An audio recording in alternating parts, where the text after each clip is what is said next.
Hey everyone, Emeka here from my self-publishingblueprint.com, and in this video I want to talk to you about the learning curve with Kindle publishing. Any business that you get into, whether it's an online business or more traditional style of business, there's going to be a learning curve that you need to, well, really understand in order to work with and make the beginning time that you are going to be investing in the business that much easier and smoother to deal with. So let's talk about the Kindle business. How long is the actual learning curve until you get a firm grasp on what it takes to really publish a book and identify profitable keywords and niches and all of that?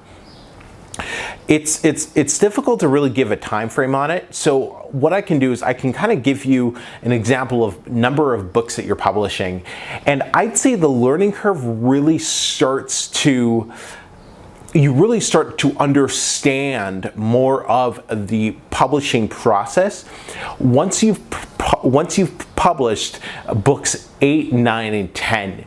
At least for my example, once I started publishing, right around books 8, 9, and 10, I had a much better concept and just a better idea, grasp on exactly what everything really involved in getting a book off the ground, from ordering it to getting the VAs in order and everything to, getting organic sales and reviews on it.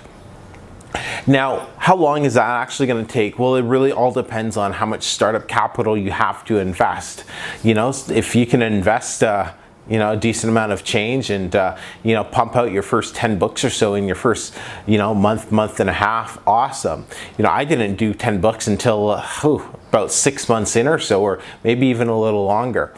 But because a lot of people really ask, it's like, well, hey, I've published my first couple books and they're not doing too well. What am I doing wrong? And really, you're not doing anything wrong that you can fix, because you don't know what you don't know. And looking back at my first 3 books, they didn't do well. They really don't do too much today.